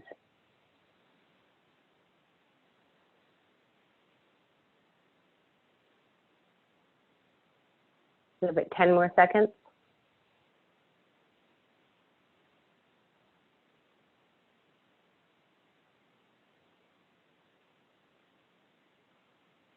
Okay, so it looks like 3 folks strongly on track and 3 somewhat on track. Oh, it changed. 5 somewhat on track and 3 strongly on track. I'm going to open this one up for comments, just sort of general feedback, but specifically we were interested in hearing from from the rest of the committee who is not on this subcommittee, hearing their feedback on kind of the question of who reviews and also on potentially on the purpose of due diligence. Katie, I think there was also some interest in hearing about the threshold review, or no? Am I misremembering? Yeah, I don't know. Certainly, if anybody has any kind of, I think that is a good question and maybe consistent with what Ramses brought earlier. Does everybody feel like they understand when that would happen and why? You could nod. No. So, I mean, the basic idea is just that if there were, say, 5 committee members who were serving on scoring panels, and we got 200 applications, that it wouldn't be possible to have enough committee members to be on every scoring panel. And so we would somehow need to kind of like winnow that pool of applications that go onto the full scoring panel down. So that's the where we were suggesting that there be a threshold review, which would look a lot like, you know, an initial scoring by staff, you know, of specific criteria that would be agreed upon by the committee.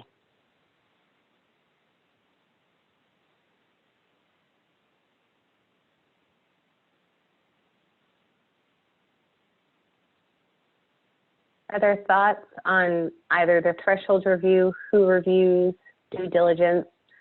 I know this is all pretty, this is new information from the subcommittee to the rest of the folks, Michael, Jeffrey, Shanice, Maria, and Andrea.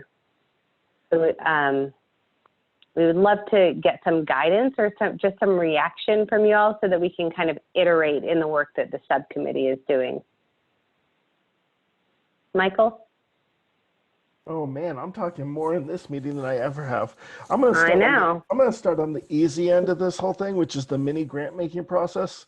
I do like the idea that the staff has discretion over mini grant making, and that perhaps it gets reviewed by the committee in bulk. So maybe every 6 months we get all of your mini grant applications together, and a subcommittee or the committee can review them just to make sure we're doing our due diligence also, and that you're on the right track. Not that we'd ever take a grant back or anything, but that we say, yeah, no, this is going well, or here's where it's not going well. Yeah.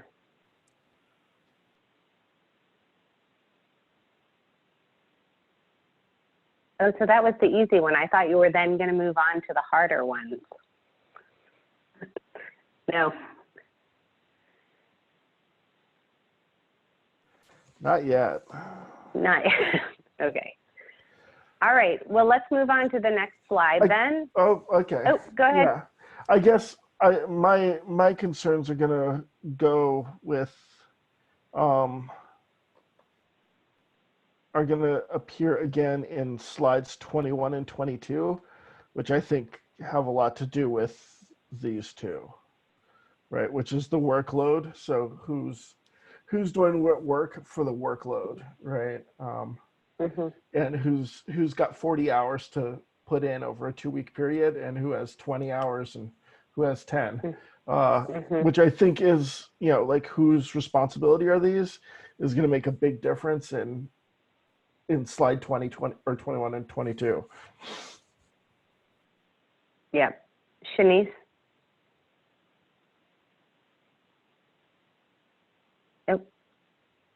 Sorry there, my mouse just died. I think I'm resonating with where Michael is at. I think questions that are coming up for me are the different types of grants that it sounds like that we're thinking through: small, mini, large, how much might be allocated to those, how many we might be engaging in year one versus next year. And then I think that really makes an impact on the review process and how much time to each kind of scoring takes. And yeah, I think I'm resonating with the idea of maybe understanding the letter of intent is a process that might take a little bit longer. So I appreciate being able to sit with that. And yeah, I guess I'm thinking about the kinds of applications and folks. We're saying that folks can only apply to one in the first year. And I guess it's hard to dissociate completely from the times that we're in, but I'm feeling like that should be something that we revisit. And in addition to just like what we're trying to accomplish here, just making it easier and more accessible, right, for everyone. And I'm just trying to add up the numbers in my head. Okay, we got 100 applications, and if we go for small grants, are we going to use it all? So those are just questions that are coming up for me. Thank you.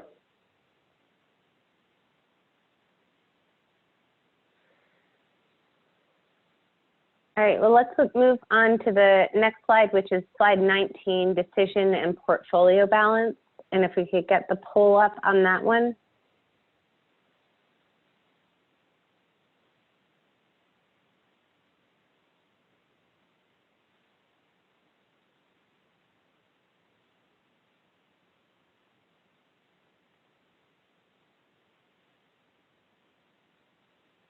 Just as a reminder while that's happening, that the applicant response that we're talking about here is when after the projects have been evaluated by the scoring team and those sort of, a summary is written up, that summary goes not just to the committee, but also to the applicant, and then the applicant is given an opportunity to provide a response that the committee can then also consider.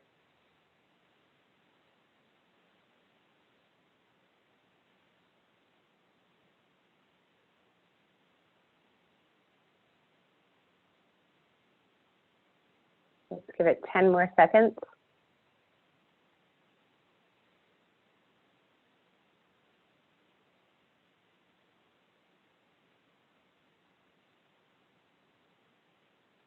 Okay, and if we can close that one, looks like 7 are say that we're pretty close, and 1 indicated some moderate revisions.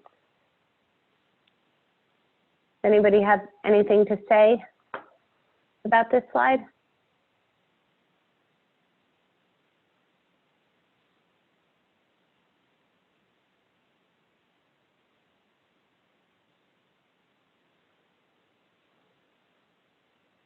Okay, well, let's move on to eligibility. Sorry, Megan? Yeah, again, knowing I'm on the committee, I've already had a chance to think about this a little, but just wanting to share that I'm still like thinking about this. When maybe, I'm sorry, I might be previewing knowing what we're going to talk about in the future, but that giving feedback to grant applicants and then having the, the applicant response thing. I like the idea a lot, but I also have caveats about how it's going to work in practice, like getting reactions and like, what if we don't get them from everybody and now we have this like uneven information, and like some organizations just may be able to respond more quickly or more thoroughly or more professionally, or I don't know. So I guess I'm just like, that's for me something we're going to really have to think about. Mm-hmm.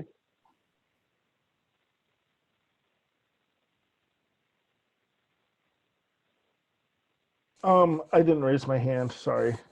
That's all right. I don't know where my hand raising thing is. Oh, it's hidden behind a pole. I read this several times. I'm still not sure what it means. I think my biggest thing is like I don't really know what this means. I don't know if we're saying, I feel like it's a lot of words to get at something, but I'm not sure what it's getting at. I'm not sure if it's saying that we can push lower scores higher because it's not the Ronald McDonald House, but it's a local grassroots organization, or if this is saying that we should do a minimum amount of frontline serving nonprofits, because that only needs to be 20%, but the other 80% can go somewhere else because the portfolio needs to be balanced. I'm not sure what this is getting at. Sorry. So, oh no, I appreciate that. And Ranfis, I think, are you going to take a stab at explaining this? Because your hand is up. I mean, you go for it. I wanted to just provide. I just wanted to acknowledge that this is the messiest part of the process, this portfolio balancing, and just note a couple of the things that are in there are directly from the code. So it's at least 20% of grantees or of grant funds have to go to organizations that have historically served, I forget what the exact verbiage is there, and at least 50% of clean energy project funds have to benefit low-income and communities of color. So, and then there are the funding bucket targets that are also from the ballot initiative and are now enshrined in the code. And so what the committee can do is essentially what you said, which is deviate from the ranked score. I mean, we hope to build as much of into the scoring process as possible that you wouldn't have to do that, right? Like that if an application came in and it was providing benefit to low-income communities of color and meeting GHG and all of those criteria, that it would score well, and so you wouldn't have to do any kind of shuffling around. But it still could be that after 3 years, you find that you have only used 5% of funds for green infrastructure and regenerative ag, and you need to maybe do a little bit of balancing in that regard. Sorry, Ranfis, that was kind of a long explanation. And then Faith. Well, Katie, actually, we were just going to do a time check since we were on task with that, and given that we're a little bit quarter to 9, and just suggesting if we can work our way through the rest of the slides. This is big and it's complex, and we're just trying to get that temperature and hear what are the things that we need to dive into. But I want to respect people's time, and I know there's a couple things we still have to get through. Does that work for you, Ranfis and Faith? Okay. So the next slide is the eligibility screening. If we could get the, yep.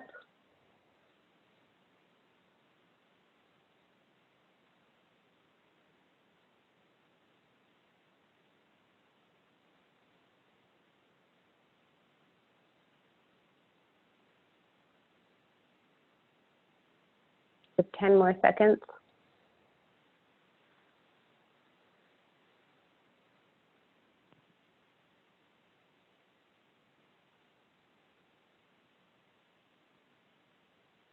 All right, let's close that.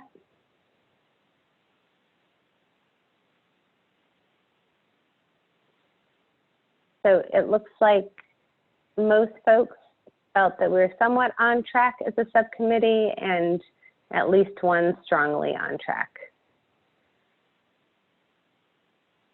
Any feedback quickly on this slide? Items to add, delete, suggest? Under wage requirements, I'd like to see licensed employees getting prevailing wage. Anybody that requires a state license.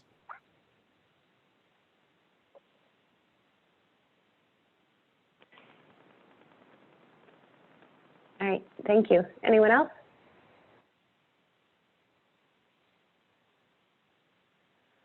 Okay, so the next slides don't have feedback on them, but or the next slide, because it's just building. Slide 21, which is the estimated review workload, and then slide 22. So the real question here is does this make sense to you?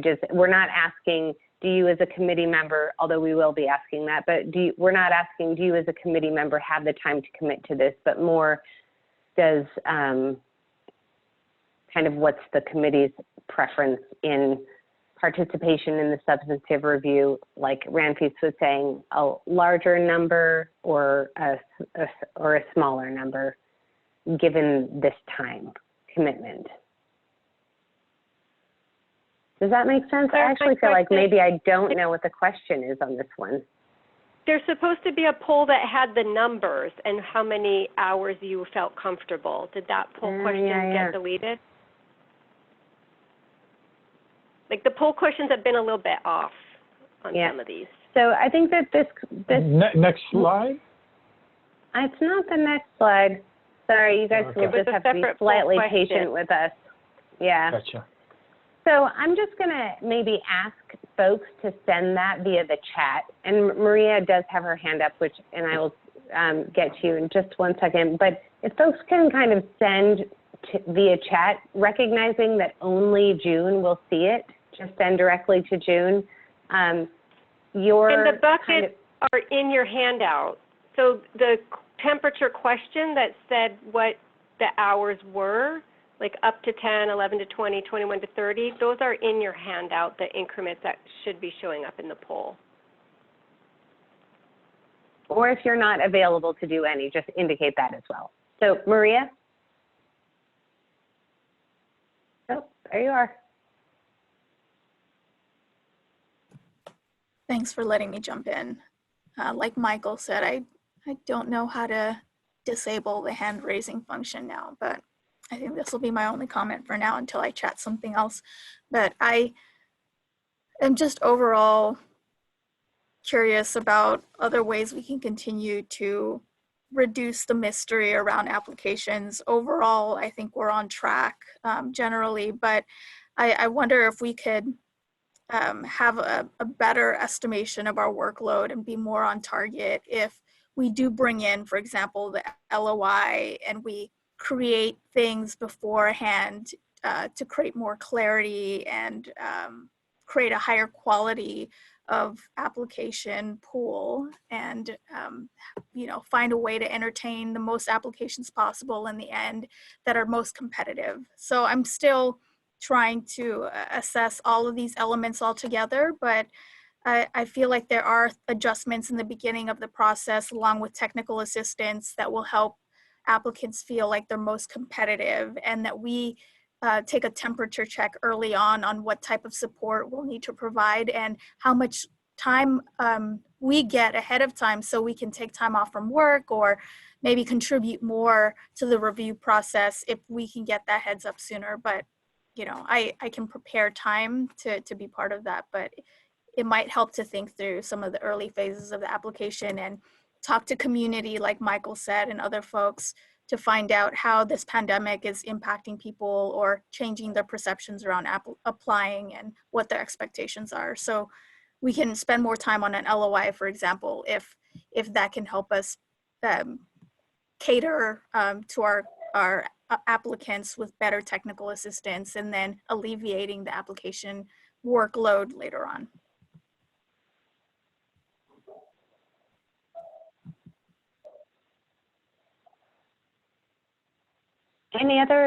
Anyone else want to comment or on either what Maria just brought up or kind of just on the potential work of the committee as part of a scoring panel?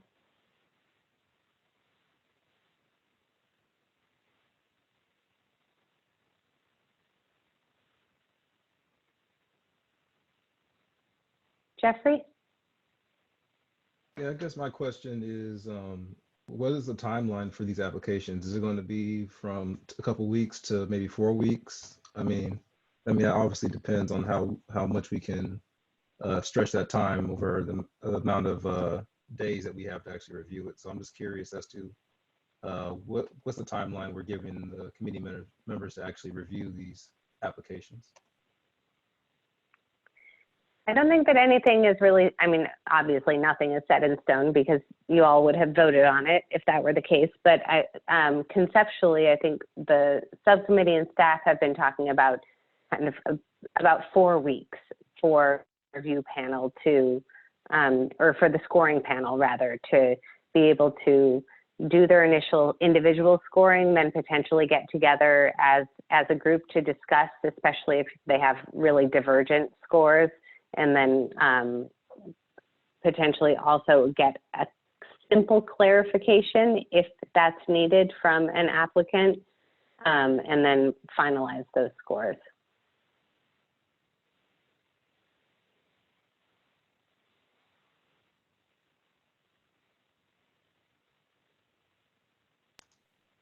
Sorry, one last thing. So with that context, we're supposed to send a chat to June on how many hours we think we can give with that.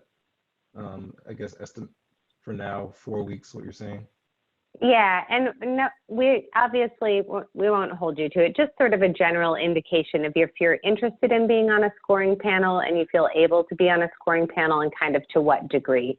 I would note that it is, I mean, there are some committees that sit on scoring panels and do this work. There are other committees like you guys or that are sort of structured similarly who only provide upfront guidance and then monitoring and don't sit on the scoring panel. So I think if you are able to do that, given your schedule and everything else that's going on, then that's great. And if you're not, then we just will need to kind of structure it so that those who are able to and interested can, and don't have to work 80 hours a week during that 4-week period.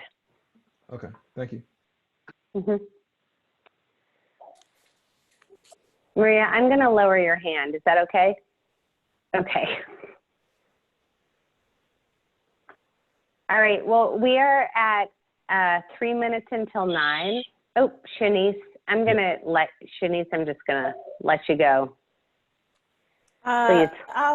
I'll be quick. I think I'm in a similar place. I think for me, visioning my kind of time commitment for this work, I'm willing to kind of take vacation or whatever that looks like as well, and having some clarity, and especially on the kinds of grants and how many an organization can apply to, I think will really help us with estimating how many applications we'll have. So I think those questions are something that I will ask us to circle back around to. And the application review, I think, as it stands, seems like it makes sense.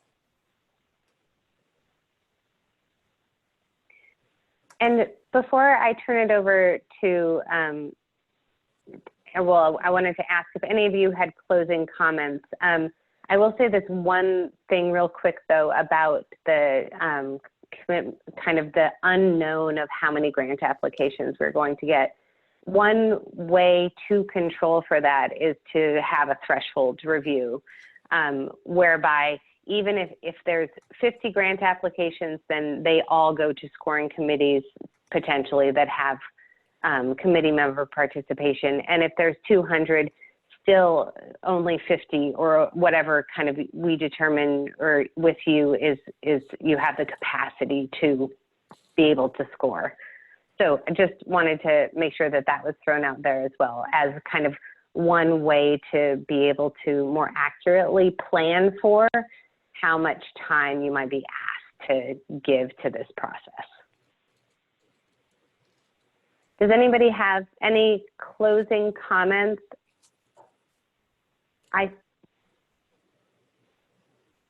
I know that we had said that at the end of this meeting, we were going to talk a little bit about schedule. We have 1 minute left. And one of the things that we as staff had talked about was the potential to schedule more regular meetings for shorter amounts of time, just like more frequent but shorter. Can I get just sort of like a hand raise if folks are open to that idea? And it's okay if you're not. Do folks feel willing to or able to meet more than twice a month? And for shorter time periods, so taking the 3 hours down, but meeting a little more often. Is that right, Katie? Mm-hmm. Mm-hmm. I was just clarifying that you meant, did you mean a hand raise in the like, little? Oh, I did. I meant the like raise your virtual hand. Yes. Okay. Oh, I feel the peer pressure happening. So I think that maybe, Sam, what we should do is send out, is kind of reconnect as staff and then send out an email with some options for how to be able to move through the work that we need to get done to be able to get the solicitation out the door. Okay. Did you have anything you wanted to add? No, I guess what I'd like to do is please just give us feedback. This is the first of this type of meeting, and we'd love to know how to make this better.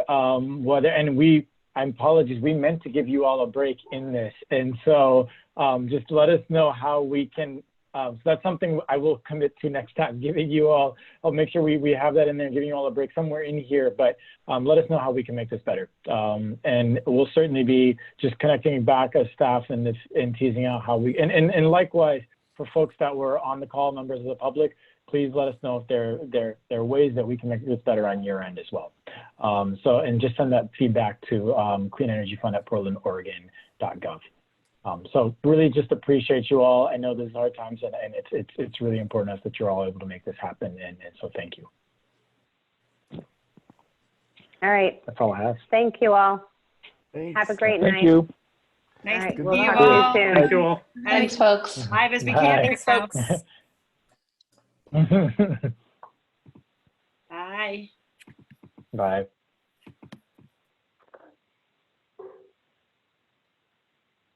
All right. We're losing them. This feels like the cleanup crew. I know. All right, I'm gonna hit end meeting for all. Thanks, everyone. Good night.